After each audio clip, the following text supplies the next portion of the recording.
Buen día, reciban una cordial bienvenida de parte de los estudiantes de la Maestría en Estudios de Cultura Centroamericana, opción Literatura de la Universidad de El Salvador. En la jornada del día de ahora nos acompaña la doctora Tania Pleites Vela. Ella es doctora en Filología Hispánica por la Universidad de Barcelona y pues la doctora Pleites ha impartido seminarios y conferencias sobre literatura centroamericana e hispanoamericana en varios países de Europa y también en varios países de Centroamérica. Ha publicado artículos y ensayos sobre temas de literatura centroamericana en diversos libros y revistas. También se desempeñó como directora de investigación para elaborar una monografía titulada Literatura, Análisis de Situación de la Expresión Artística en El Salvador. Es coeditora de 2 antologías bilingües de literatura salvadoreña.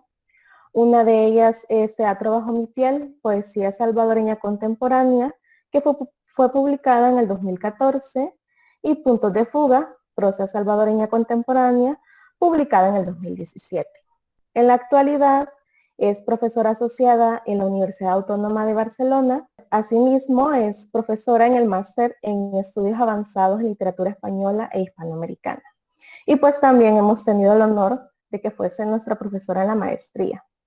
Además, la doctora Tania Pleites es miembro de la Red Europea de Investigaciones sobre Centroamérica, conocida como REDISCA, y colaboradora de la Academia Norteamericana de la Lengua Española. Pues el día de ahora la escucharemos con la ponencia Autoría y Escritura, el caso de Claridad y Alegría. Pedirles de favor que siempre mantengan sus micrófonos apagados para evitar pues cualquier interferencia. Al final de la ponencia se abrirá el espacio para preguntas. Y pues sin más preámbulo, le damos la palabra a la doctora Tania Pleites para que la podamos escuchar. Buenos días, buenas tardes. Es un honor para mí estar otra vez con ustedes, sobre todo con algunos alumnos míos del año pasado, que estuve en El Salvador 4 meses, una experiencia muy enriquecedora.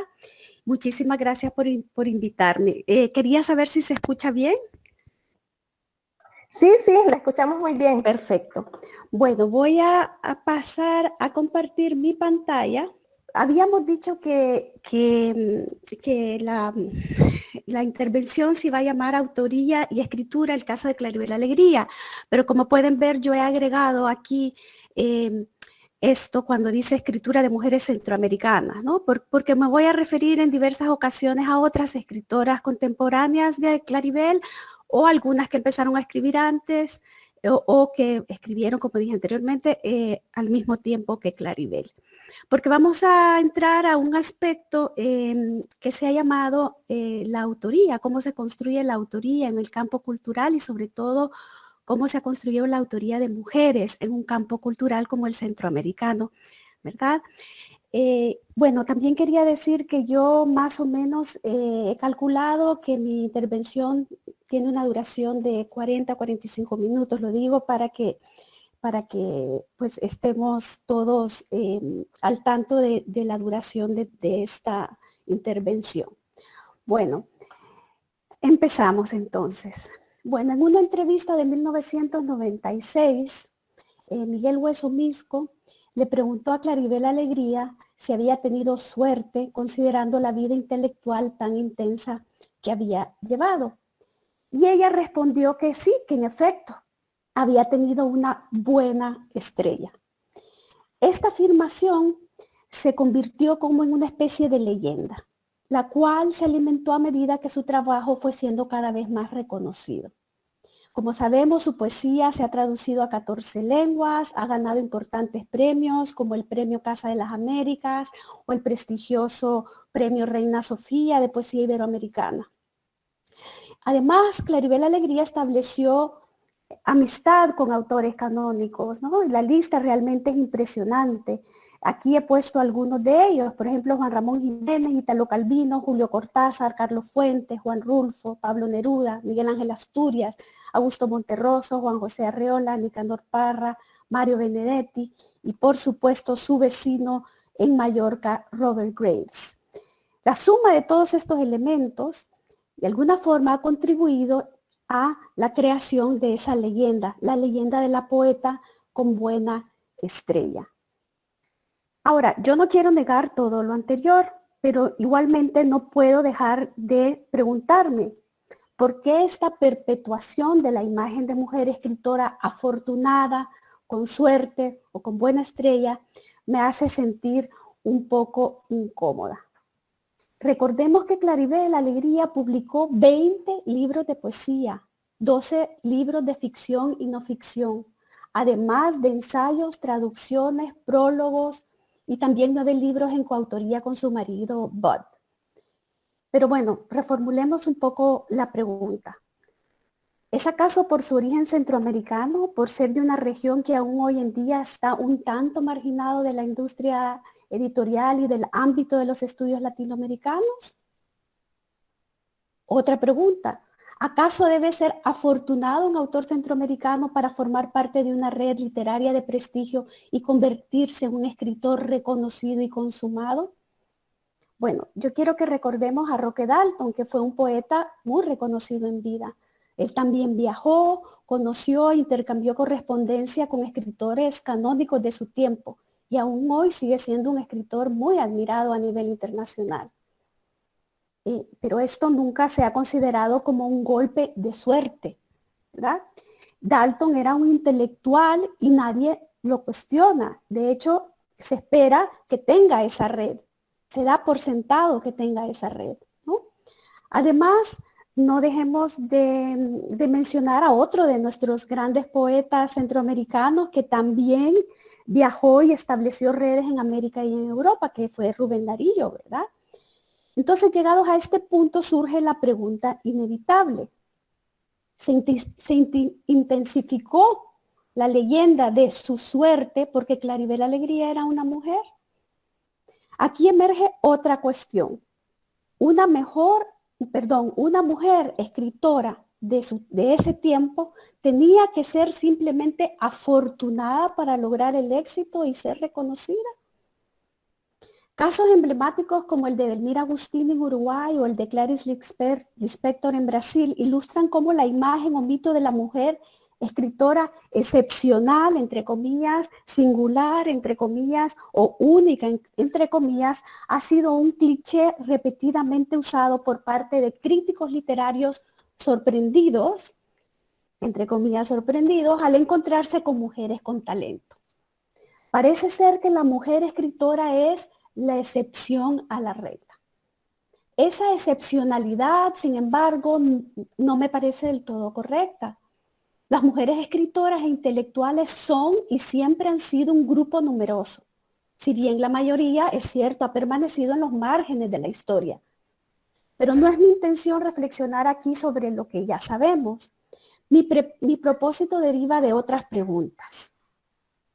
¿De qué manera la vida y la obra de Claribel Alegría demuestran que ella desde sus inicios persiguió una carrera profesional en la literatura? Una carrera que se extiende a lo largo de 7 décadas y va más allá de la imagen estereotipada de la mujer nacida con buena estrella.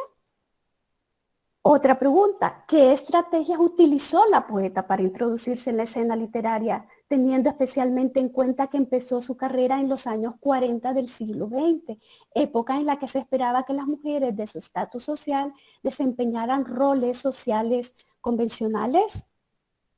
Y una tercera pregunta, ¿qué acciones demuestran que su reconocimiento como poeta no es simplemente una feliz y afortunada coincidencia, sino el resultado de un arduo y constante trabajo? Bueno, primero que todo hay que reconocer que Claribel Alegría fue una mujer con un gran sentido del humor y además que ella misma contribuyó en parte, ¿verdad?, a construir esa leyenda autorial. Y como sabemos, muchos escritores, o casi todos los autores, hombres o mujeres, consciente o inconscientemente, construyen esa autoría.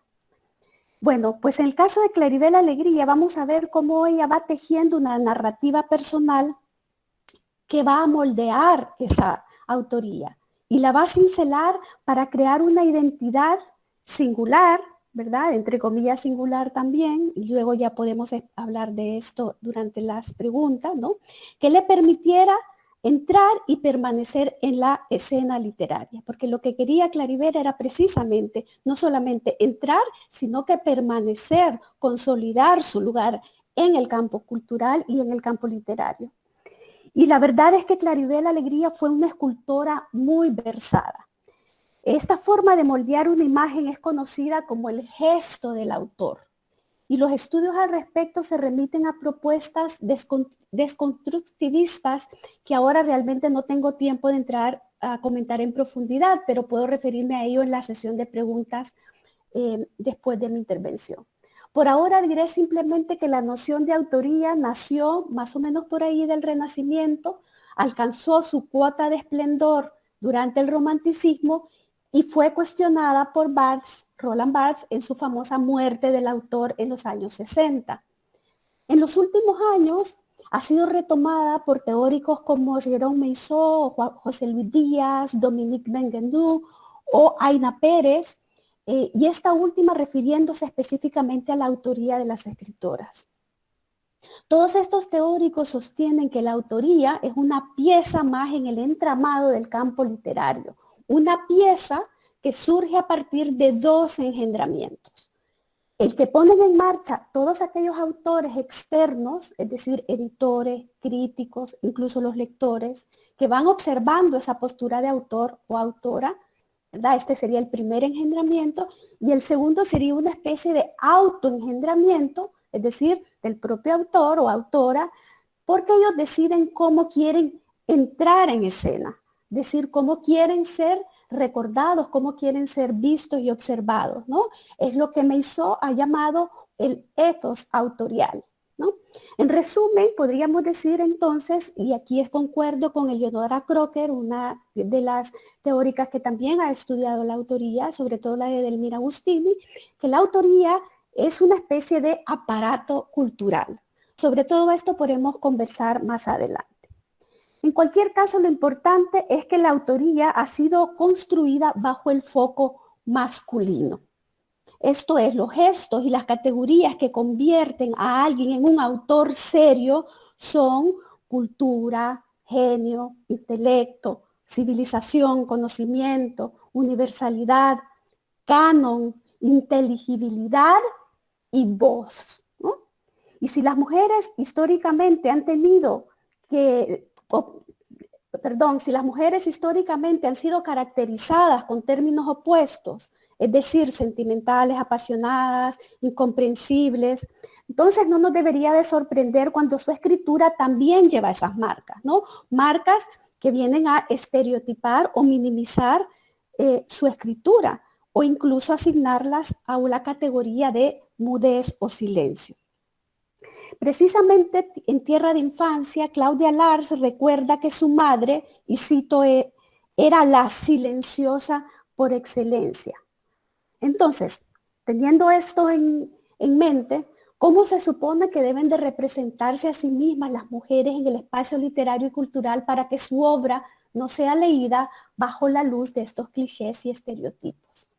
Existen, por supuesto, estrategias irónicas y quizás una de las más memorables sea la de Aurore Dupin, que se vestía como hombre y usaba el seudónimo masculino de George Sand, ¿no? Pero también existen otras estrategias y otras formas de entrar al campo cultural, ¿no? Y estrategias que han utilizado las mujeres a lo largo de la historia, ¿no? En el caso que nos ocupa, Claribel Alegría, vamos a ver que en múltiples entrevistas, entre carcajadas, ella siempre se mostraba de acuerdo con esa afirmación de que tenía una buena estrella. Pero para mí, en mi opinión, ¿verdad? Es una manera de jugar con el ámbito literario dominado por hombres. Sin embargo, es cierto que en los últimos años se refirió de forma mucho más abierta al machismo presente en la esfera cultural. De hecho, en el discurso de aceptación del premio Reina Sofía enfatizó el hecho de que las mujeres escritoras están, y cito, hartas de ser anónimas y necesitan algo más que un cuarto propio. Necesitan un lugar en la historia de la literatura universal. Esto dijo Claribel. Entonces es evidente que era consciente de los mecanismos que operan tanto en el campo cultural como en la sociedad en general. La cuestión aquí es que Claribel era lo suficientemente hábil e inteligente como para jugar y así va a gestionar sus estrategias autoriales de una manera que hizo gala a su apellido, es decir, con alegría. Pero bueno, vamos a hacer un recorrido biográfico, su narrativa biográfica, ¿verdad? Que es su forma de autorrepresentación, ¿verdad? Es un anhelo de autorrepresentación cuando ella escribe su propia narrativa, ¿no? Y aquí vamos a ver un poco cómo empezó todo, cómo empezó esta construcción autorial. Si acudimos a su biografía, vamos a ver, por ejemplo, que ella rechazó el molde, por ejemplo, de la femme fatale. Y también vamos a ver que rechazó el molde de la mujer modesta y humilde. Y vamos a ver entonces que precisamente porque rechaza estas dos formas de concebir lo femenino, ella va a problematizar esa dicotomía clásica, ¿no? En lugar de ello, vamos a ver cómo ella va a crear su propia narrativa de vida en torno a una personalidad luminosa que interactuaba con una familia de hombres intelectuales. Y me refiero a su propia familia, puesto que ella siempre va a dar a entender que ella elige, que ella escoge quiénes van a ser esos intelectuales que la van a rodear, ¿no? Y no al revés. Entonces vamos a ver también cómo ella esculpió la figura de una subjetividad que se enfrentó a esos mismos hombres, a veces bromeando, a veces utilizando la ironía, a veces de forma asertiva, a veces frente a su padre, a veces con su marido o a veces con sus propios compañeros escritores, todos ellos intelectuales, tanto su padre, su marido y por supuesto sus amigos escritores. Bueno, desde muy joven, la vida de Claribel Alegría estuvo marcada por preocupaciones de índole ética y humanista, sobre todo por la gran influencia que tuvo de su padre. Su padre era un doctor muy respetado que en los años 20 se opuso abiertamente a la dictadura de Somoza y también se opuso a la ocupación de los Marines estadounidenses en Nicaragua. Según su narrativa autobiográfica y autorial, un día dispararon contra su casa. Pero por suerte la bala solo llegó a tocar una pared. Precisamente por esto es que la familia decide marcharse de Nicaragua y es cuando se establecen en El Salvador, en Santa Ana.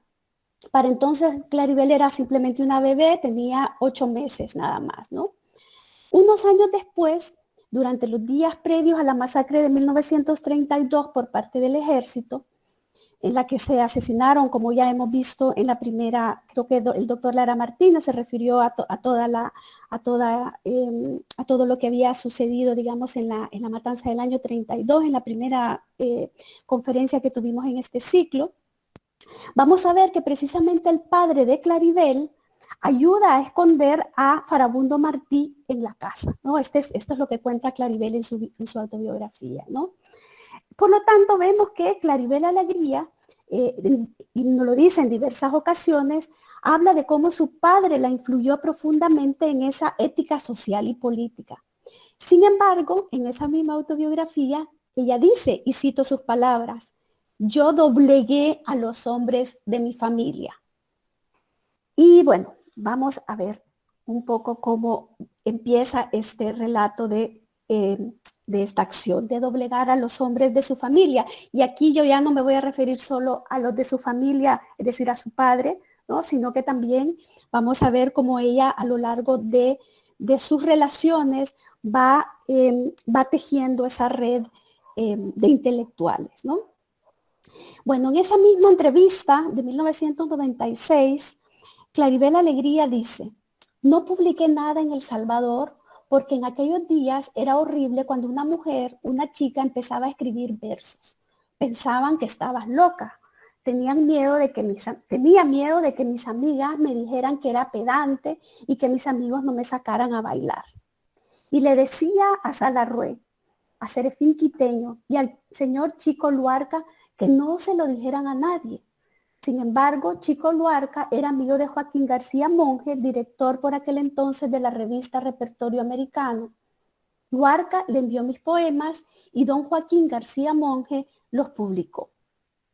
Bueno, a partir de esta cita vemos cómo a los 16 años Claribel Alegría comprende claramente los estigmas de ser una joven poeta en una sociedad conservadora y provinciana. Sin embargo, si leemos entre líneas sutilmente, también nos está informando que siendo tan joven ya ha creado su propia red de intelectuales varones, todos mayores que ella, escritores respetados y a quienes ha confiado su trabajo. Uno de ellos, Luarca, incluso ha intercedido para publicar sus poemas sin su permiso, algo que también le sucedió a Claudia Lars cuando era adolescente. Al parecer, en aquel entonces una joven ni siquiera tenía el derecho de escoger sus propios poemas para ser publicados. Cuando Claribel tenía 18 años, el ambiente provinciano era tan sofocante que le pidió a su padre que le enviara al extranjero a estudiar para convertirse en poeta profesional. Fíjense bien, ya a los 18 años ella le está pidiendo a su padre, ¿verdad? Esto, porque ya se ha asumido como poeta, ¿no? El doctor Alegría, que era liberal en su visión política, pero conservador en lo que tenía que ver en el futuro de su hija, se negó y le dijo que el lugar de una mujer decente y soltera se encontraba al lado de su madre aprendiendo a tejer y a tocar el piano. Después de algunas peleas y discusiones memorables en las que Claribel incluso le llegó a decir a su padre que estaba profundamente triste porque deseaba que él estuviera muerto para poderse ir a Estados Unidos, el doctor Alegría finalmente aceptó que se fuera. Mientras le daba el pasaporte le dijo, sé que ya no volverás. Bueno, en la narrativa autorial de Claribel Alegría se menciona precisamente que 2 años antes de marcharse, es decir, cuando tenía 16 años, había recibido la visita de José Vasconcelos, ¿no? Y él ya había pronosticado que ella iba a ser una gran poeta. Eso siempre repito en la narrativa autobiográfica de Claribel, ¿no? Que es una forma de contar, relatar cómo va construyendo esa autoría, ¿verdad? Y ella cuenta que en un momento, pues José Vasconcelos la escucha recitar algunos poemas de Rubén Darío y entonces le dice que ella tiene el destino de poeta trazado. Y de hecho le dice, ¿no? De que no, como ella se llamaba Clara Isabel, le dice que debería de unir ambos nombres y crear ese nombre, ¿no? Claribel, que efectivamente se convierte en el nombre literario de Clara Isabel Alegría, ¿no? Aquí nuevamente observamos a un hombre de letras validando su destino, ¿sí?, dentro de su narrativa autorial. Indudablemente, los procesos de profesionalización de las mujeres guardan características diferenciables de aquellos procesos llevados a cabo por intelectuales hombres, sobre todo porque una buena parte de su legitimación social y gremial muchas veces estuvo subordinada a lo que Noel Wallis llama patronazgo masculino. Este patronazgo es el resultado, obviamente, de los obstáculos a la educación y el desarrollo intelectual de las mujeres.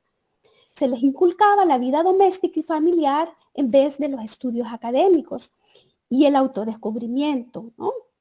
Se les negaba, pues, que de alguna forma, o por lo menos se les dificultaba el proceso de aceptarse, recrearse en mente, cuerpo y condición concreta, como bien afirma Yolanda Aramuno en su ensayo ¿Qué hora es?, de 1938. Y quiero volver a subrayar esto, ¿no? La negación que dificultaba el proceso de aceptarse, recrearse en mente, cuerpo y condición concreta, ¿no? Entonces vemos que era muy difícil, ¿no? En ese contexto, se esperaba entonces que las actividades literarias de las mujeres fueran un complemento a su vida familiar y no un medio para independizarla de este destino. Bueno, en parte por esta razón, los proyectos profesionales de mujeres centroamericanas de esta época se vieron marcados frecuentemente por la figura de un editor, escritor o intelectual prominente que favoreció su presencia y validación profesional. Ya vimos el caso de Joaquín García Monge, por ejemplo, ¿no? De hecho, también Claudia Lars, y aquí ya me empiezo a referir a diferentes autoras centroamericanas, ¿no? A pesar de tener un gran talento, necesitó el padrinazgo y el apoyo de figuras importantes como el mencionado Joaquín García Monge o Salomón de la Selva, que fue su maestro cuando ella empezaba a dar sus primeros pasos en la poesía, ¿no? En el caso de Claribel Alegría, ya vimos cómo ella menciona a Vasconcelos, menciona a Salarrué, menciona a Luarco, y que a la misma vez es quien lleva sus poemas a repertorio americano. No obstante, también se comprueba que en diversos casos vamos a ver que estas mujeres van a problematizar ese patronazgo masculino. Y vamos a ver que en diversas ocasiones se aprovechan de este patronazgo, incluso echan mano de este, ¿no? Y la mayoría de las veces también vamos a ver cómo ellas trabajan para perfilar una figura independiente, una figura de intelectual crítica, ¿no? Es decir, vamos a ver cómo en ciertos momentos echan mano de se aprovecha, pero en otras ocasiones como disputan ese patronazgo, digamos, ¿no? Y es así como van a intervenir en los discursos públicos, ¿no? Para cuestionar el pensamiento ortodoxo de su época. Vamos a ver también que estos discursos públicos se fundieron en un tejido que no se deslinda de lo íntimo, no se deslinda lo íntimo y privado de lo público, digamos, ¿no? Y así vamos viendo cómo se va moldeando una figura de lo que se suele decir intelectual otra. Bueno, no todas las mujeres, por supuesto, tuvieron un guía intelectual, ¿verdad? Como el caso de Claudia Lars o el caso de Claribel Alegría, ¿verdad? Ni todas las mujeres contaban con los medios económicos ni la cultura literaria que les permitieran dedicarse al oficio poético, como si lo tuvieron Claudia Lars y Claribel Alegría. Sin embargo, algo que sí atraviesa la experiencia de todas estas mujeres, y como bien lo afirma Sonia Ticas, la doctora Sonia Ticas, que ha escrito artículos sobre la situación de las escritoras en la primera mitad del siglo XX, por ejemplo, o también lo ha hecho Julieta Carrera. Ellas afirman que las escritoras todas, sea de clase media, clase alta o de clases populares, todas tuvieron que enfrentarse a esa expectativa general, ¿no? Que era pues que debían dedicarse sobre todo a sus experiencias maternales o en cualquier caso si llegaba a escribir pues siempre se les categorizaba dentro del puro amor romántico, ¿no? De no ser así, era poco probable que fueran aceptadas en un medio donde la mujer servía más de musa que de creadora. También Janet Gold ha llamado la atención sobre este hecho y, bueno, incluso habla de que muchas mujeres, muchas escritoras mujeres simplemente aparecen como en apéndices o al capítulo, al final de un libro, en un capítulo escueto, ¿no? O un párrafo final de un capítulo, ¿verdad? Como que si de repente un historiador recordara que existen también escritoras mujeres, ¿no? Ahora bien, ¿cuáles son algunos ejemplos de esas estrategias para superar estos obstáculos tradicionales, ¿no? Para que la escritura se convierta en un espacio fundamental para el desarrollo de la subjetividad de las mujeres. Bueno, veamos lo que nos dice Claudia Lars. Y esto está publicado en Diario del Mediodía, en un diario publicado en el año 46. Dice, cuando comencé a escribir, hace ya muchos años, me moví en un medio demasiado conservador. Era casi pecado que una muchacha educada especialmente para procurarse un buen marido y vivir la cómoda vida de una señora burguesa, tuviera la audacia de expresar en público sus ideas sobre el amor, la belleza, la moral establecida. Mi nombre personal era una limitación a mi libertad expresiva y debía buscar un nombre para esconder mis próximos atrevimientos. Llegué hasta guardar silencio por unos años. Bueno, de esta forma vamos a ver que Carmen Brannon se convierte en Claudia Lars, es decir, el seudónimo de Claudia Lars. Y como enfatiza Sonia Ticas, con su nueva identidad se asoman unos años de una prolífica actividad literaria, pero al mismo tiempo llegan también pues el divorcio y todas las luchas económicas a las que tuvo que enfrentarse Claudia Lars para labrarse un futuro, ¿no? Para ella y para su hijo, en un ambiente donde pocos escritores podían vivir de su oficio. A pesar de todas estas luchas cotidianas, al referirse a la poesía, Claudia Lars dirá lo siguiente: creo que sin la merced de su acercamiento jamás hubiera podido realizar dentro de mí misma ni el más pequeño esfuerzo de superación. También María Lousel dijo algo parecido en su poema Sospecho que estás loco, de 1937, en el que irónicamente se dirige al hombre que quiere truncar su expresión como poeta. También Amparo Casamalhuapa, en un poema de 1938 que se titula Se prohíbe mirar al infinito, considera dicha prohibición una blasfemia. En su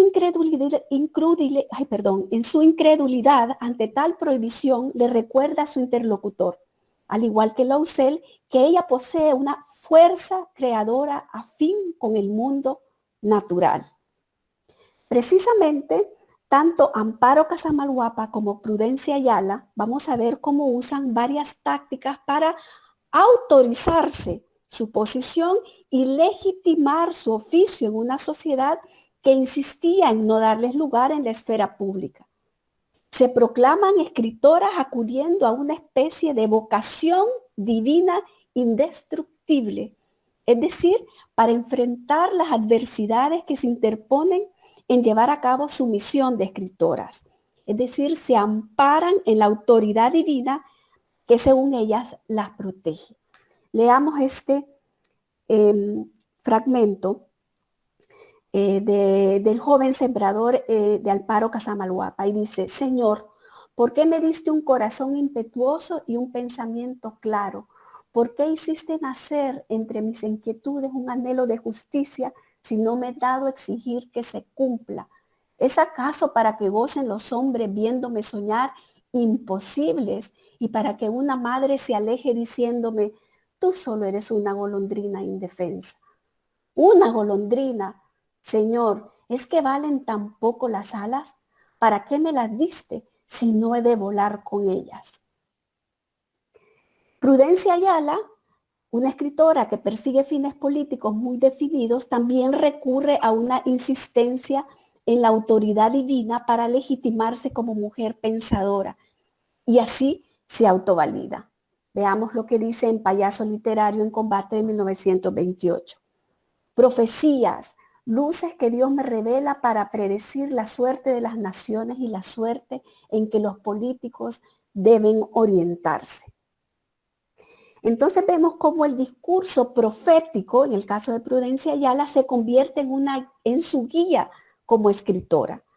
Hay que recordar aquí que Prudencia Ayala se dio a conocer a través de las profecías sobre el destino de las naciones centroamericanas, las cuales publicó en periódicos de su natal Santana. De esta forma vamos a ver cómo ella criticaba la tiranía de los gobiernos locales, el imperialismo norteamericano y todo aquello que se opusiera a su ideal de unión.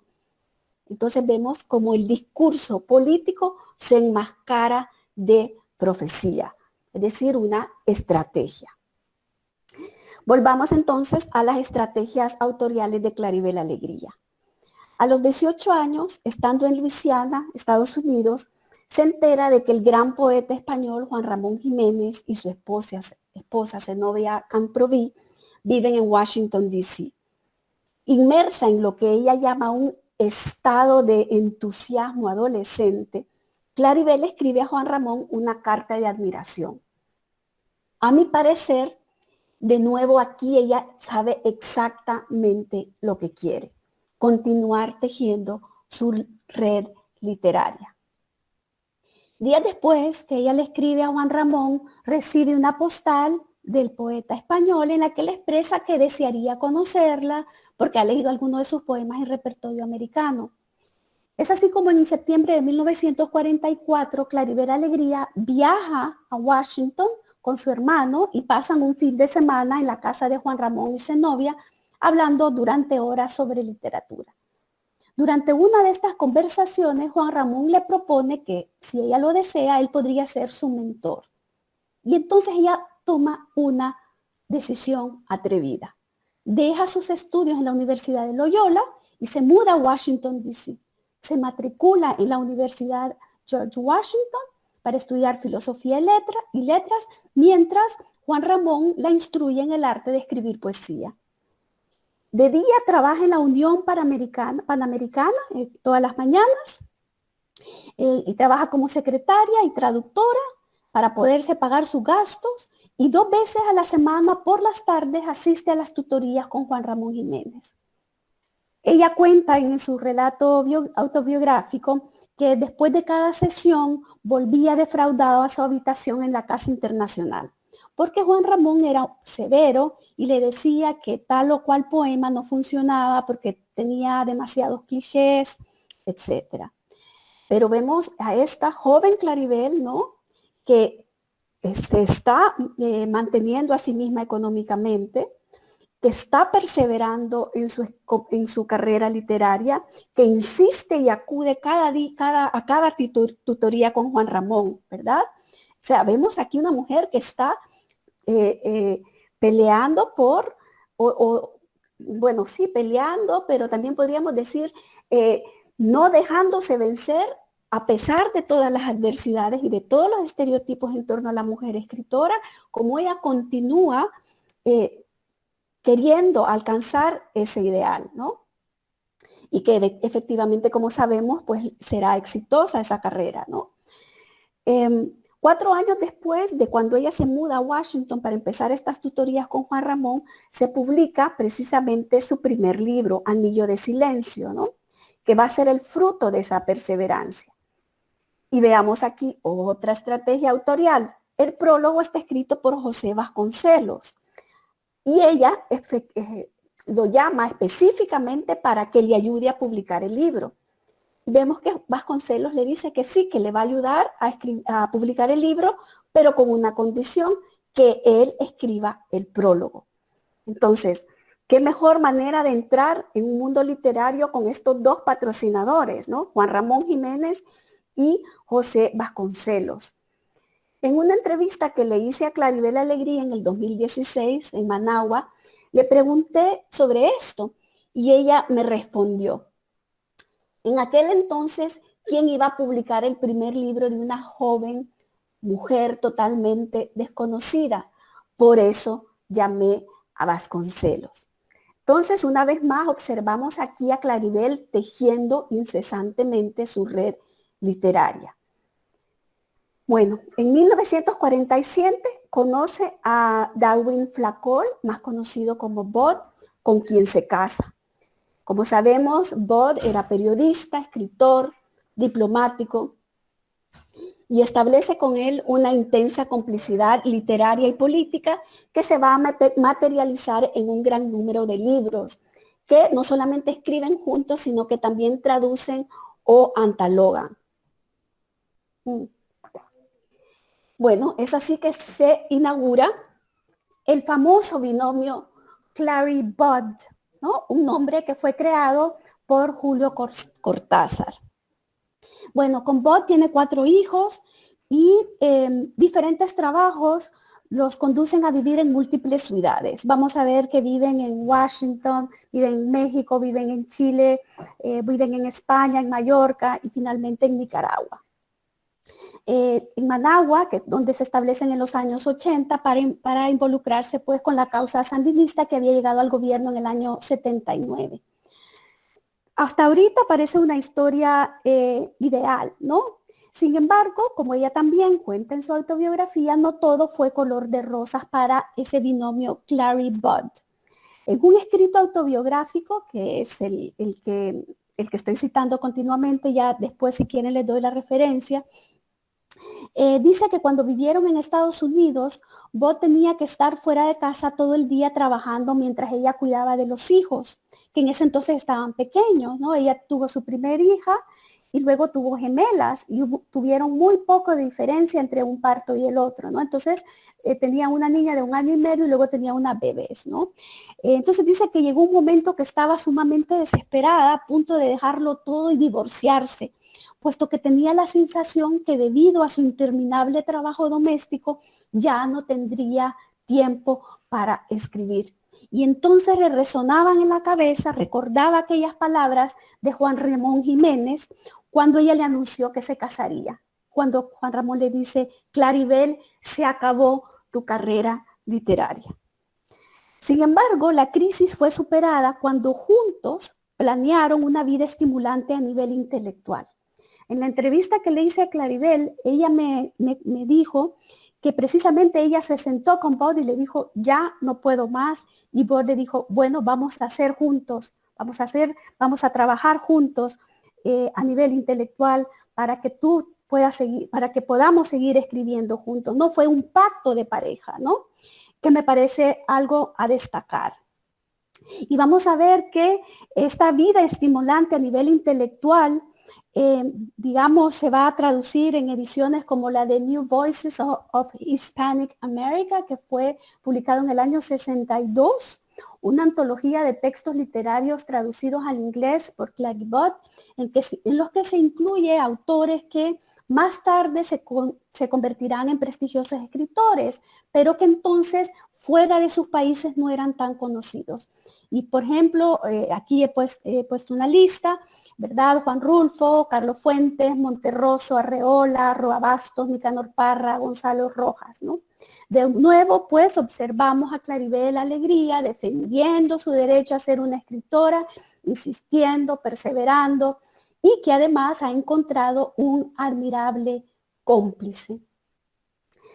Esta complicidad se amplió a un nuevo proyecto literario que se titula Cenizas de Izalco, que ustedes ya conocen, publicado en 1966, que debe ser entendido en el contexto de los procesos revolucionarios latinoamericanos y especialmente los centroamericanos.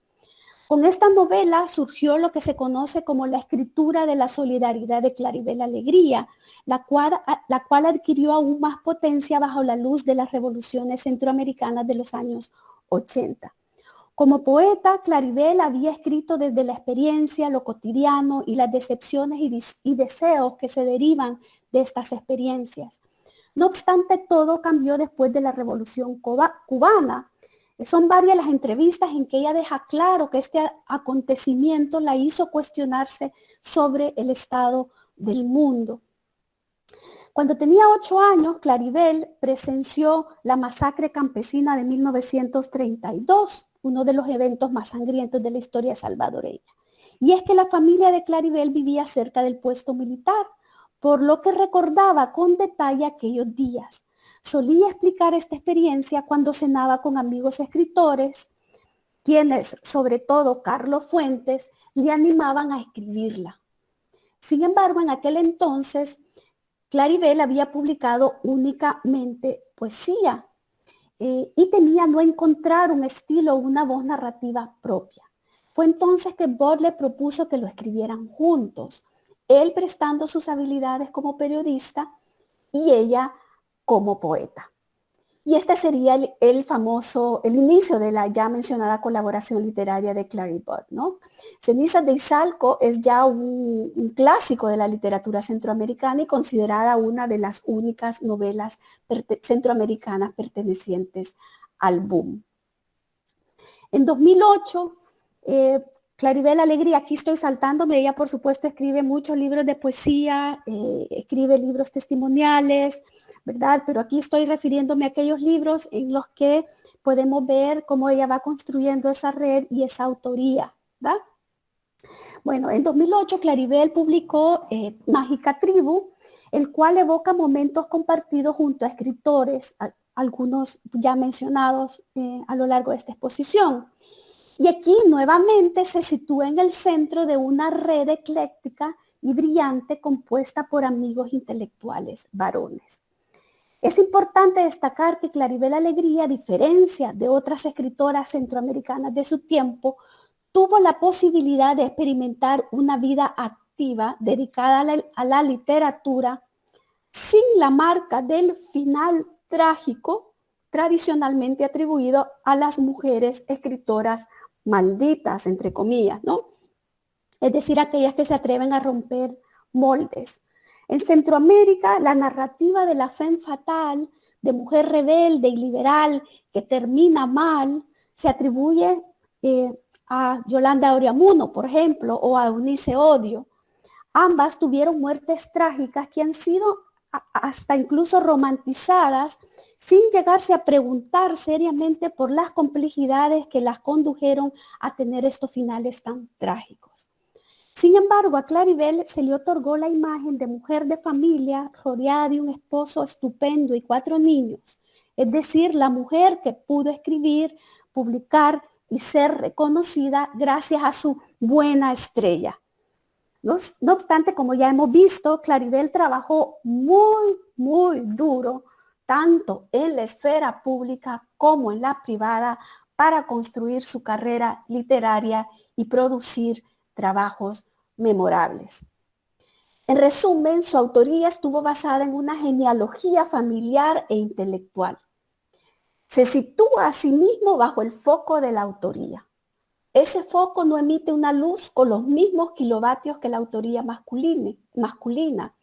Emite una luz diferente. Y es que pareciera que entre líneas ella nos estuviera diciendo lo siguiente. Si quieres creer que es la luz de una buena estrella, adelante. Lo que realmente me importa es que es mi luz. Simplemente acércate y lo verás. Claribel operó con gran destreza en un mundo de hombres, siempre con humor, sin nunca anularse o negarse a sí misma.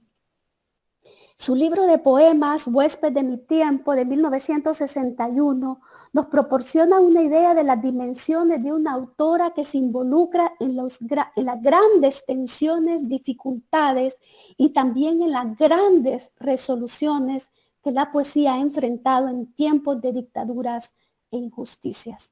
Su defensa radical de libertad responde a la producción literaria de una mujer en un contexto violento, literal y simbólicamente, pero también incluye elementos para la construcción de la paz en la que es necesario repensar y repensarse a sí misma en relación con el resto de los seres humanos. En los últimos años de su vida, Claribel criticó las desavenencias que habían sufrido los procesos revolucionarios en Centroamérica. Sin embargo, continuó demostrando una vitalidad y un humanismo extraordinarios. Voy a cerrar esta intervención con otro ejemplo que a mi parecer es uno de los gestos autoriales más destacados plasmados en la escritura.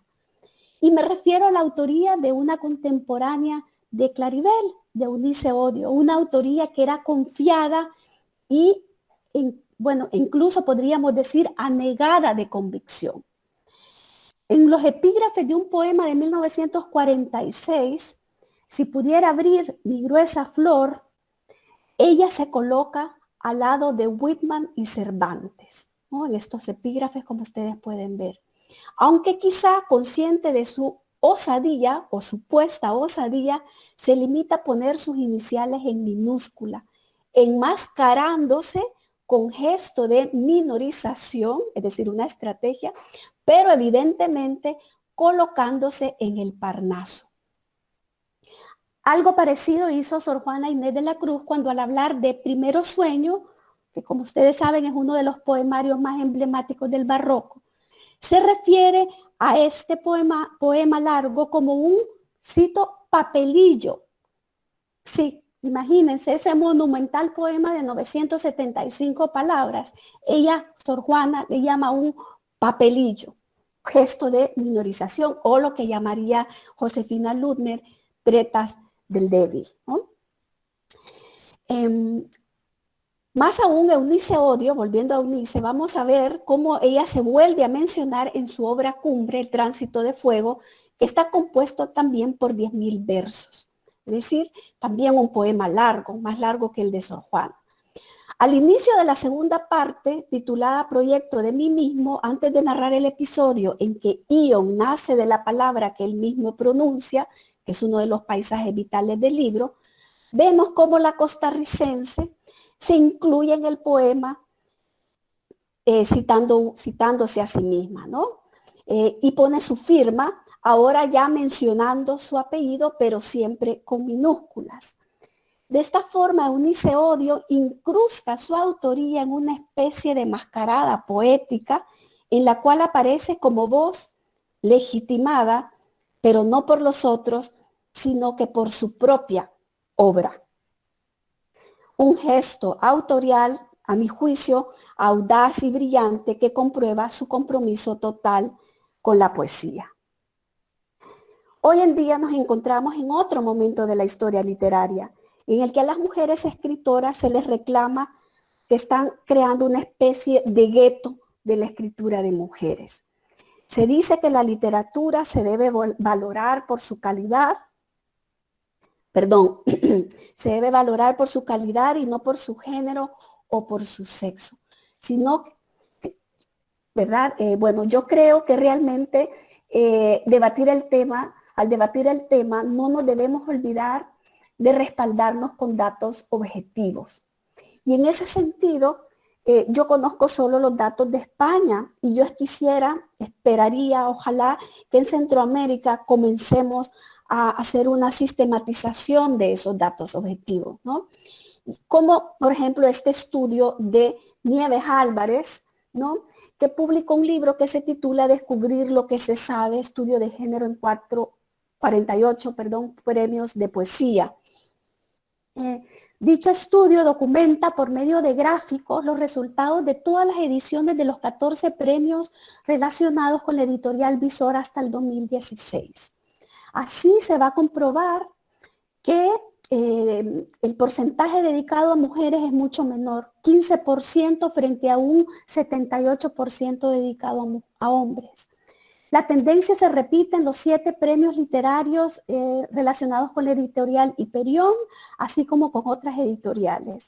Los resultados adquieren tintes más dramáticos cuando se cuantifican los premios nacionales de literatura en la modalidad de poesía, pues entre 1923 hasta el 2017 solo se había otorgado a 8 mujeres frente a 90 hombres.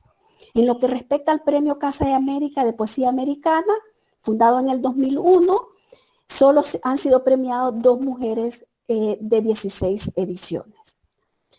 Finalmente, quisiera referirme a una investigación que he finalizado recientemente en el marco de un proyecto de investigación dirigido por la doctora Dunia Gras, un proyecto de investigación que se titula Literatura Hispanoamericana, Literatura Mundial, Análisis de Correspondencia Múltiple de las redes transatlánticas actuales.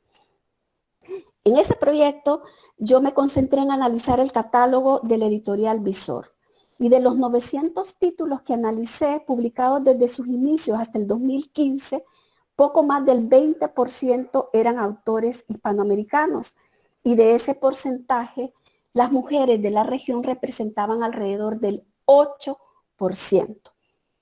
Recordemos el escándalo que tuvo lugar en el 2015, cuando el fundador de Visor, en una entrevista dijo lo siguiente: creo que la poesía femenina en España no está a la altura de la otra, de la masculina, digamos, aunque tampoco es cosa de diferenciar. Desde luego, si vas a coger a los poetas desde el 98 para acá, es decir, todo el siglo XX, no ves ninguna gran poeta, ninguna comparable a lo que suponen en la novela Ana María Matute o Martín Gaite. No hay una poeta importante ni en el 98, ni en el 27, ni en los 50, ni hoy. Hay muchas que están bien, pero como Elena Medel, pero no se la puede considerar. Por una Medel hay 5 hombres equivalentes. Bueno, en la entrevista que yo le hice a Claribel en el 2016, yo le pregunté precisamente sobre esto, ¿no? sobre si no le había costado a ella, pues, ser publicada, cuál había sido o cuál era su percepción con respecto a los hombres editores. Y ella me dijo que sí, que incluso uno de los editores le había confesado que si le llegaban dos manuscritos, uno de un hombre y otro de una mujer, siempre iba a preferir el del hombre. Es por eso que me parece muy importante que existan editoras mujeres, gestoras culturales mujeres, y que también se le den presencia a otras interseccionalidades, como por ejemplo mujeres indígenas, mujeres afrodescendientes, disidencias sexogenéricas, por decir algunas, ¿no? Y ya para concluir, quiero decir que les invito a que intervengamos en este campo literario desde el descentramiento para disputar todas estas relaciones de poder, y que lo hagamos desde las lógicas de la solidaridad y la comunidad. Esperamos pues que se unan más mujeres en este trabajo en los diferentes campos literarios, así como también hombres que valoran el trabajo de las mujeres. Muchas gracias. Bien, muchas gracias, doctora, por esta ponencia. Vamos a abrir en este momento el espacio para preguntas.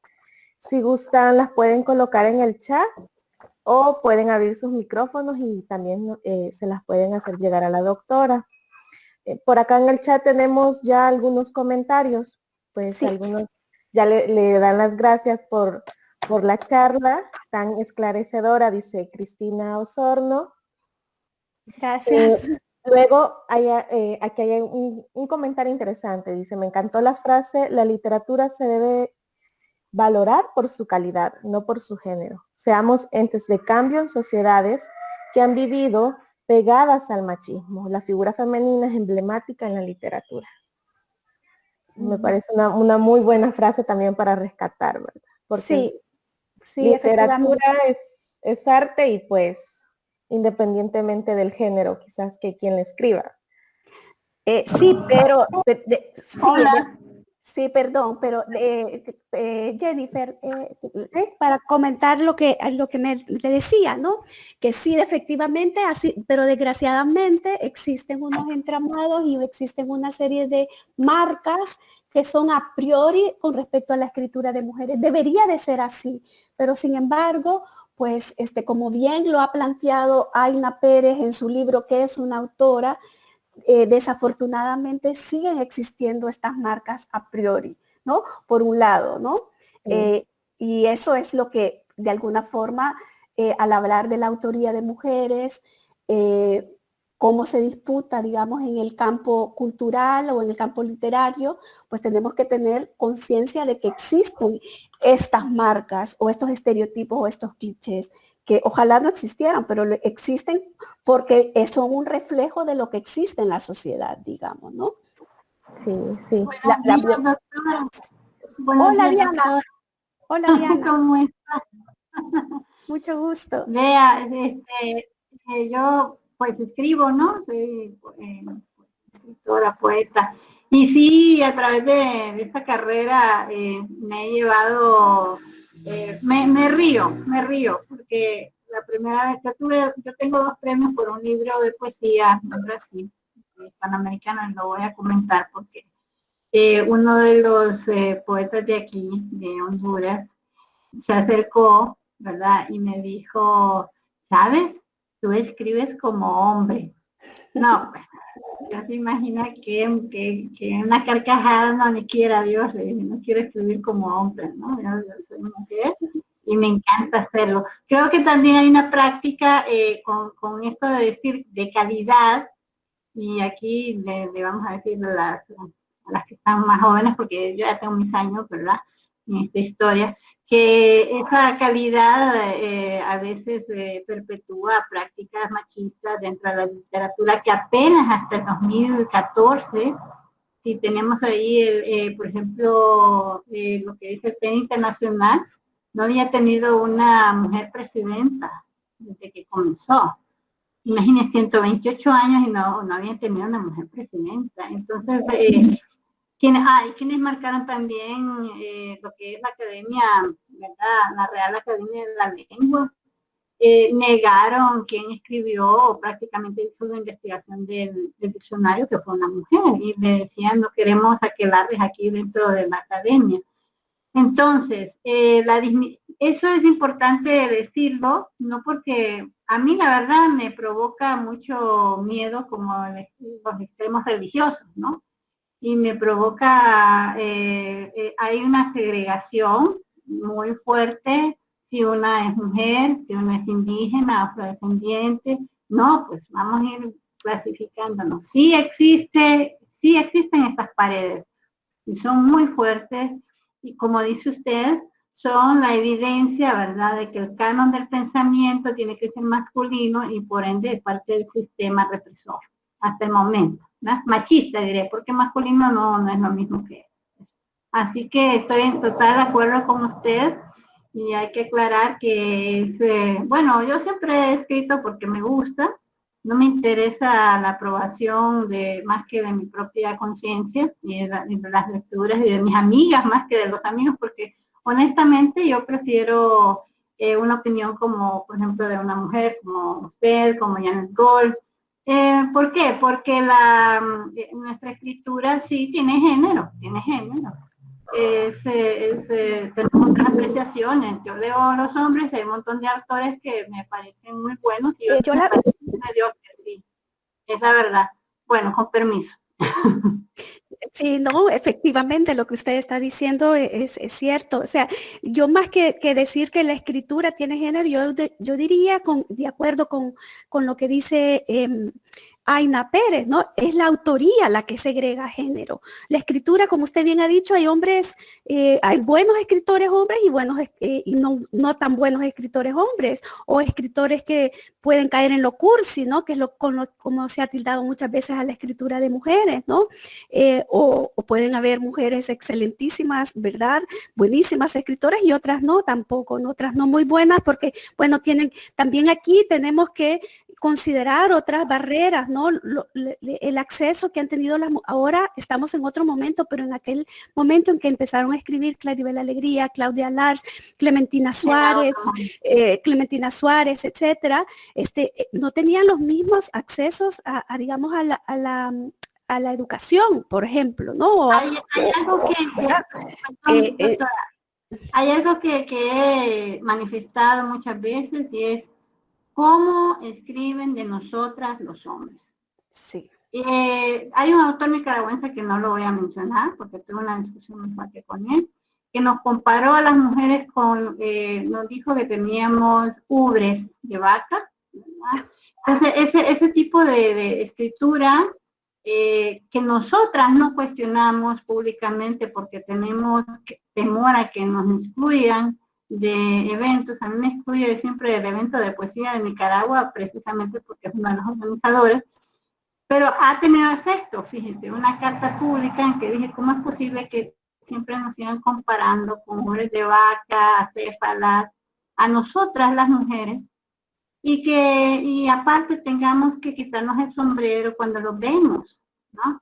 Eso es ridículo. Es tiempo no de ofender a nadie, pero sí de poner sobre la mesa que la percepción que tienen sobre nosotras del cuello para abajo y especialmente en nuestro pubis o en nuestra vagina, ¿verdad?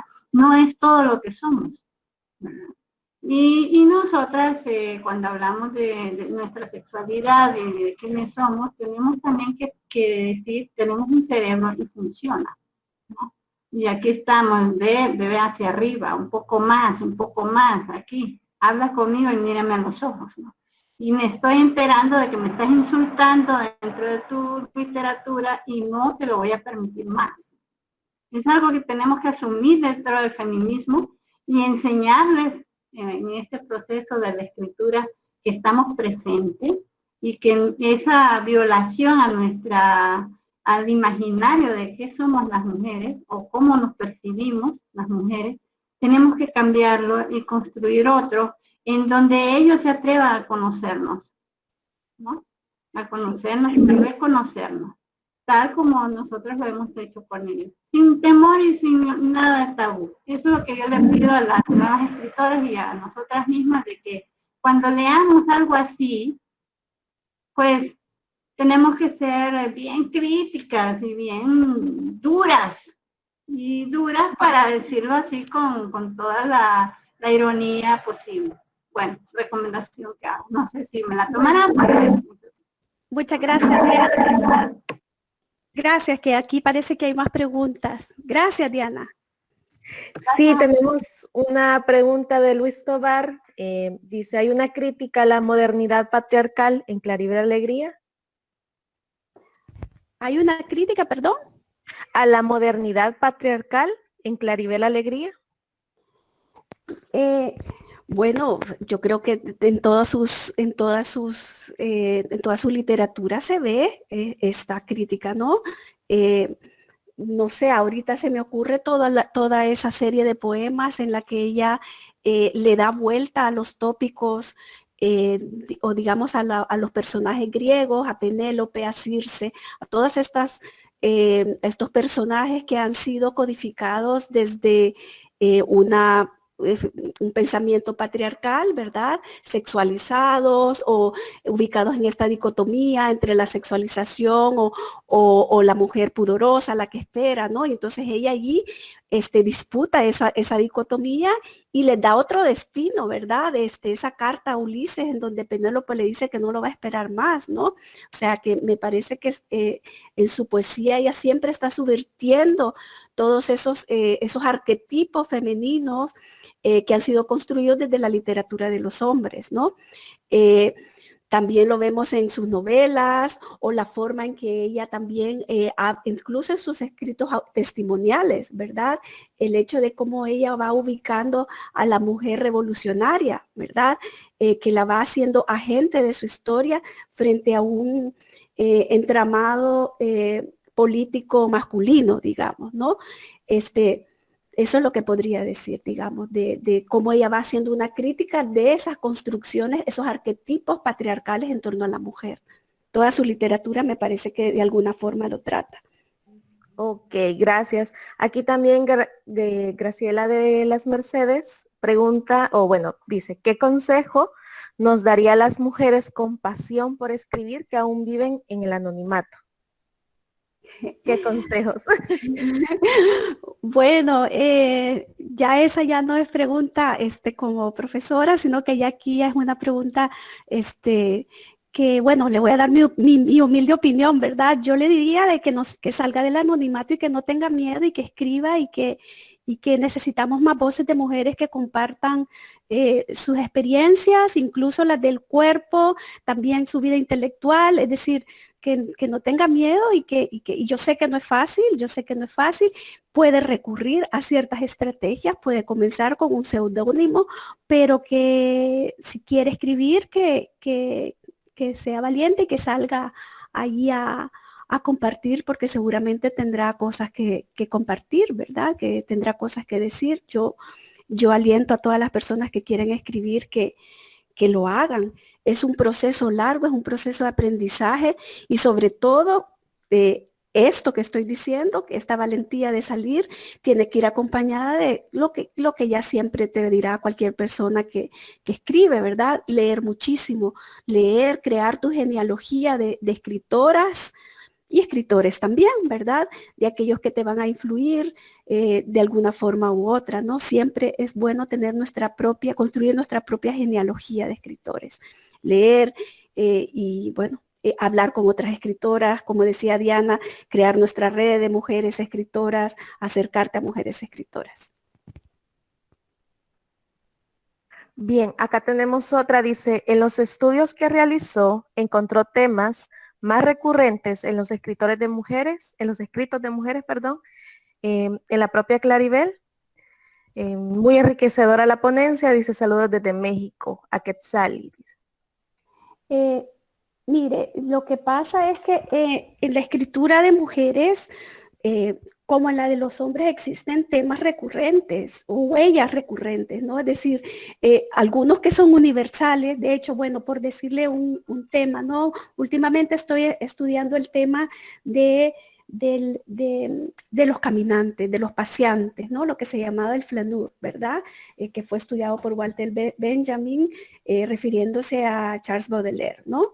Es un gran tema que atraviesa toda la literatura, bueno, no toda, pero mucha literatura escrita por hombres, pero es muy interesante ver cómo también las mujeres han recurrido a este tópico, que es el del hombre paseante, pero problematizándolo y proponiendo la visión desde la mujer paseante o la mujer que atraviesa el espacio público. Y aquí vemos pues que desgraciadamente existen experiencias diferentes a la hora de transitar el espacio público cuando se trata de una mujer, porque existen violencias simbólicas o incluso verbales o literales cuando una mujer sale a la calle. ¿Por qué? Porque se le ve más como cuerpo, ¿no? Es decir, se sexualiza ese cuerpo, ¿no? Entonces, todas estas mujeres que yo estoy ahora pues estoy empezando a estudiar, me voy dando cuenta que sí, es un tópico que se ha establecido en la tradición como puramente masculino, pero eso no quiere decir que las mujeres no escribían sobre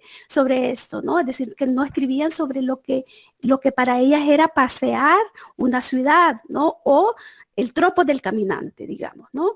Entonces, existen tópicos recurrentes o temas recurrentes en la escritura de mujeres, pues claro, hay experiencias propias como la maternidad, por ejemplo, o cómo se codifica el cuerpo de las mujeres en la tradición. Lógico que esas van a estar de alguna forma van a estar ahí siendo recurrentes, ¿verdad? Pero eso no quiere decir de que tenemos que casillar a la literatura de mujeres solamente como literatura de la intuición o del cuerpo o de lo sensorial, ¿verdad? Porque es ser humano, es cuerpo y mente, es cerebro y sensualidad, es ambas cosas, como también lo sería un escritor. Entonces, que si existen temas recurrentes, los únicos que yo tal vez podría decir que se diferencian de alguna forma es tal vez temas como la maternidad, pero una maternidad no idealizada, ¿verdad? Muchas escritoras también están cuestionando esa codificación patriarcal de la maternidad, digamos, ¿no? Ok, acá hay otra pregunta de Josué Morán. Dice, ¿sería posible no vertir en ideología el momento de hacer crítica de la literatura? Es decir, analizar más la calidad del contenido independientemente de quién lo escriba y nos coloca la dicotomía, hombre, mujer, izquierda, derecha. Y nos hace el comentario. Ayer ponía Miguel Hueso Mixco ejemplos de autores como Ezra Pound, con los que no estaba de acuerdo con su postura política. Por eso no le impedía, no le impedía ver que tiene buena obra. ¿Sería posible aplicar eso al momento de hacer crítica? Pues yo digo que sí, porque imagínense que yo llevo estudiando Eunice Odio casi 10 años y Eunice Odio era antifeminista. Y tiene unos comentarios atroces contra el feminismo, pero es una grandísima escritora y su poesía es algo que yo siempre voy a admirar y estoy haciendo un trabajo crítico sobre su obra. Sin embargo, claro, yo lo estoy haciendo desde esa autoría, de cómo ella construye su autoría, porque ella tiene que disputar esa autoría, porque ella no se libra, aunque era antifeminista, ella no se libra del hecho de que ella era categorizada como mujer poeta y a todo lo que ella se tuvo que enfrentar en ese campo literario para poder sobresalir. Y además, siendo una mujer inteligente, crítica, que no tenía pelos en la lengua, además hermosísima, ¿no? Entonces, ¿cómo una mujer como esa interviene en este campo cultural que continuamente se le está categorizando como femme fatal y a qué estrategias recurre ella, ¿no? Y cómo esas estrategias, siguiendo a Meissot, que era uno de los teóricos que yo mencioné al principio, cómo construye su ethos autorial, es decir, la parte contextual, es decir, cómo ella se comporta, cómo ella entra en escena en ese campo, y por el otro lado, cómo ella construye esa autoría en el texto mismo, ya sea en sus cartas, en su epistolario, pero por otro lado, también en su poesía, ¿verdad? Porque el tránsito de fuego recurre a Ion, que es un personaje platónico, ¿verdad? Porque no fue una mujer, por ejemplo, ¿no?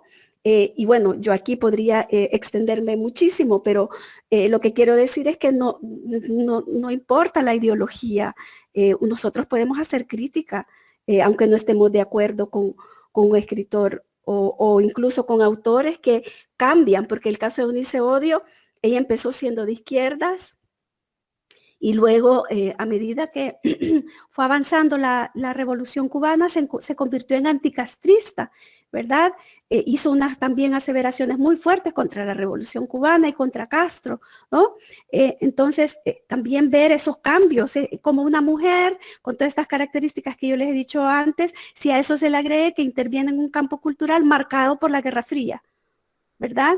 Y entonces, ¿qué hace esta mujer? Pues ella pues va transitando diferentes matices dentro de una ideología, pero eso no es impedimento para que la podamos estudiar. Ok, gracias. Irinia pregunta, a pesar que gran parte de su obra fue escrita junto a su esposo, la figura de él se queda un tanto relevada. ¿Eso fue solo en El Salvador o también en otras latitudes?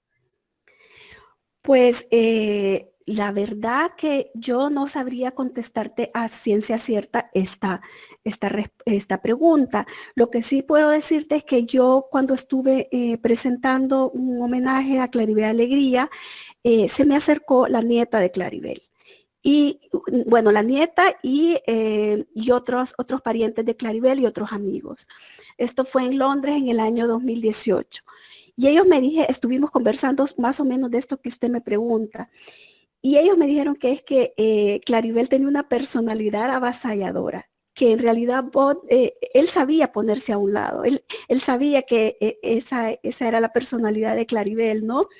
Y que a ella le encantaba conversar y que ella era el centro de atención, pues, y que él, pues, era un hombre pues, no le importaba, pues, estar en segundo plano, ¿verdad? Era un hombre que más bien disfrutaba escuchar a su mujer conversar y ser, pues, este centro de atención, ¿no? Entonces, no sé si es una percepción a nivel global, pero a nivel familiar, esa es digamos, la anécdota familiar que persiste en la familia, ¿verdad? Y bueno, ¿qué te puedo decir? Quizás él sí se desarrolló como periodista y también si ustedes leen el libro que escribió Cristina Peri Rossi sobre Cortázar, hay varios apartados dedicados a Claribel y a Bot, porque, bueno, Cristina Peri Rossi y Cortázar iban a pasar los veranos a Mallorca, a la casa de ellos en Dellá, y ella cuenta que Bot era un hombre sumamente inteligente y era un hombre sumamente, pues, como callado, ¿no? Le gustaba escuchar el jazz y quedarse escuchando jazz horas y horas y horas. Esto también lo cuenta Claribel en Mágica Tribu, ¿no? De cómo Bot y Cortázar pasaban horas en silencio simplemente escuchando jazz. Es decir, era un hombre al parecer, pues, inteligente, pero que sabía, o sea, no había aquí una competencia de quién tenía que sobresalir o quién tenía que estar al margen, creo yo. Creo que era un pacto tácito de pareja que simplemente respetaban sus personalidades, ¿no? Que me parece pues precisamente una de las cosas más hermosas de ese relato biográfico referente a Claribel. Gracias, interesante, ¿verdad? Bueno, Edgardo Gutiérrez pregunta, ¿cómo valora la relación memoria-literatura en la obra de Claribel? Memoria-literatura, pero ¿se refiere a la memoria propia o a la memoria histórica? Eso no nos lo aclara, Edgardo. Histórica. Sí, aquí está. Aquí estoy viendo. Sí, a memoria histórica. No, pues yo creo que Claribel fue uno de los aspectos más importantes que a ella le interesó desarrollar en su literatura, sobre todo la testimonial, ¿verdad? ella le interesó dejar muy claro, como ella misma lo cuenta en sus entrevistas, ¿no? La Revolución Cubana fue como una bofetada, ¿no? Para salir de ese mundo tal vez más íntimo, ¿verdad? Una poesía que se había quedado más en lo íntimo o más intimista, y donde ella decide pues salir a hablar sobre las injusticias, ¿no? En este caso de Centroamérica. Hay un poema hermosísimo que se llama Sorrow, Sorrow, que quiere decir como tristeza, que está incluido en Sobrevivo, el libro que ganó el premio Casa de las Américas. Y en este libro ella va tejiendo esa memoria colectiva latinoamericana, porque es cierto que sí, ella se concentra mucho en la parte Centroamérica, pero también ella estuvo siguiendo los movimientos políticos a nivel latinoamericano. Yo creo que ese poema es muy ilustrativo de esto, de cómo a ella le interesa darle protagonismo a la memoria histórica y cómo la poesía, además de que ya dije anteriormente que ella tiene libros testimoniales, como la poesía también puede ser una herramienta para afianzar esa memoria histórica. Y este poema es hermoso, a mí me encanta, porque ahí ella pone a conversar, o sea, ubica en ese mismo espacio del poema a Víctor Jara, por ejemplo, a Roque Dalton, ¿no? Todos aquellos que han muerto, ¿verdad? Y por seguir sus causas o sus ideales, ¿no? Y cómo ella se ubica, ese yo poético se ubica detrás de esos barrotes que también a ellos les limitaron esos ideales, ¿no? Entonces es como ubicar su poética a partir de todas estas, a partir de estos poetas que siguieron pues su destino, digamos, o su afán revolucionario, ¿no? Pero muy ligado a la memoria histórica, muy ligado a mantener esa memoria y cómo ese yo poético va a estar siempre interpelando esos movimientos, esas dictaduras latinoamericanas, ¿no? Y cómo no importa si terminamos detrás de esos barrotes metafóricos, digamos, la labor del poeta ella lo tenía muy claro, ¿no? La labor del poeta o de la poeta va en sincronía con mantener esa memoria histórica. Y por supuesto, Cenizas de Izalco, que recupera 1932, ¿verdad? La matanza de 1932. Gracias. Bien, bien. Luis Borja nos hace un comentario que me parece interesante, pues es una propuesta. Dice, sería bueno que publicáramos un número monográfico en la revista La Universidad, dice, sobre la teoría autorial. Así que, ¡ay! Feliz, sí, claro que sí. bueno, así que ya tenemos ahí el compromiso. Bien, tenemos por acá otras preguntas. Pregunta Karen, dice, durante su ponencia mencionó que Cenizas de Izalco es escritura de solidaridad. ¿A qué se refiere con esa afirmación? Bueno, la frase no es mía. Esto me parece que sale, si no me equivoco, en un artículo de George Giudice sobre Claribel Alegría. Puede ser que, bueno, no sé si es George Giudice, pero es algo que así se conoce su literatura. Se le llama de solidaridad porque ella se solidarizó con todas las, digamos, las voces subalternizadas, digamos, aquellos que estaban de alguna forma explotados o que habían sido, pues, o como preguntaba Edgardo, ¿no? A recuperar aquella memoria histórica de aquellos que habían sido ya sea asesinados o que habían sido torturados, ¿verdad? El caso de Víctor Jara, por ejemplo, ¿no? Entonces se le llama de solidaridad porque ella empieza además un activismo político, ¿verdad? Ella no solamente estaba escribiendo, sino que también ella se convierte en una activista por la causa, sobre todo la causa centroamericana, ¿verdad? Esto en los años 80, que se llega a consolidar muchísimo más, ¿verdad? En los años 80, por ejemplo, con libros como No me agarran viva, ¿verdad? Que es testimonial, y algunos otros más, ¿no? Y es eso, ¿no? Es solidarizarse con los pueblos latinoamericanos en general y con los centroamericanos en particular, ¿no? Esto también aparece en el libro este de Cristina Peri Rossi, ¿no? Sobre Julio Cortázar, en cómo todos ellos estaban siempre, cuando vivía ella en Mallorca, porque ella finalmente se va a vivir en los principios de los 80 a Managua, ¿verdad? Y va a trabajar en las campañas de alfabetización, por ejemplo, ¿no? Y entonces cuenta Cristina Peri Rossi que Claribel y Bot vivían constantemente pendientes de lo que estaba pasando en Centroamérica, ¿verdad? Claro, no es como ahora que tenemos internet, pero llamadas telefónicas, cartas, y bueno, era una mujer que realmente se involucró en todo lo que está, esos tiempos tan convulsos que fueron para Centroamérica, ¿verdad? Esto en los años 70, ¿verdad? En Mallorca. Y ya en los 80, como digo, se va a Nicaragua y participa en todas estas campañas de alfabetización, etcétera, etcétera. Ahora, como dije en mi ponencia, lo que sucede es que al final ella se desencantó con estos procesos revolucionarios, ¿no? Y al final, por ejemplo, en sus últimos años fue muy crítica de, por ejemplo, el gobierno de Daniel Ortega, el actual gobierno de Daniel Ortega.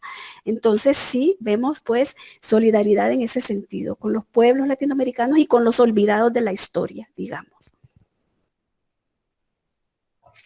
Bien, gracias. Acá tenemos otra pregunta, quizás ya para ir finalizando la sesión. Pregunta Karen, dice, tomando en cuenta el caso de Claribel Alegría, ¿será que al casarse se termina su vida intelectual, como le dijo su mentor?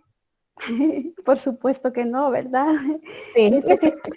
Pero a mí me encanta ella cuando contaba eso de que cuando yo tengo la grabación de Claribel, de hecho, si alguien quisiera ayudarme a publicarla, porque la tengo que transcribir, entonces no la he podido transcribir y ella me contó eso, de que Juan Ramón le decía, se acabó tu carrera literaria, ¿no? Y dice que eso le resonaba en la cabeza cada vez que estaba ahí en casa sin poder salir, ¿verdad? Y bueno, pues no, efectivamente, ella siguió esa carrera literaria que, como vimos, desde los 16 años le estaba pidiendo a su padre que la enviara a Estados Unidos para estudiar porque sabía que en ese medio no la iban a entender, ¿no? Es decir, alguien que desde muy temprano tiene muy claro hacia dónde quiere llegar. Que ella jugó con la leyenda de una buena estrella, sí, lo jugó porque era una estrategia a la que ella tuvo que recurrir, pero efectivamente ella logró y con creces, ¿no? Llegó a ganar el premio Reina Sofía pocos meses antes de que muriera, es decir, fue reconocida en vida y eso es algo que hay que celebrar. Y bueno, yo veo aquí un montón de preguntas y yo solamente quiero decir que si quiere, Jennifer le puede dar mi correo a todas las personas a las que no les pude contestar la pregunta y yo con mucho gusto, si me escriben por correo, yo les puedo responder lo que quiera. Sí, con gusto. Bueno, también tenemos muchos comentarios. De hecho, ya acá Eduardo ya se ofreció para la transcripción, dice. Entonces ya tenemos ahí a quien le auxilia a usted. Perfecto, perfecto. Y quien nos publique también tenemos que buscar. Sí, ya vamos a buscar ahí a quién. Vale. Vamos Bueno, a hacer contactos. Pero bueno, si quiere, vaya Luis Borja, dice él. vale. Ya tenemos Bien. también transcriptor y quien publique. Bueno, tal vez es esta última pregunta. Sí Dígame. tenemos el espacio geográfico determina la difusión de la literatura centroamericana. Creo que también es bastante interesante. Sí, mire, yo creo que el espacio geográfico, yo más que el espacio geográfico diría pues las políticas culturales que hemos tenido en Centroamérica. Ya el miércoles se habló un poquito de esto. Yo tuve el placer de hacer una investigación por ahí entre el 2010 y el 2012 sobre el campo cultural del Salvador, es decir, cómo opera todo lo que es, digamos, las editoriales, las revistas, suplementos culturales en los periódicos.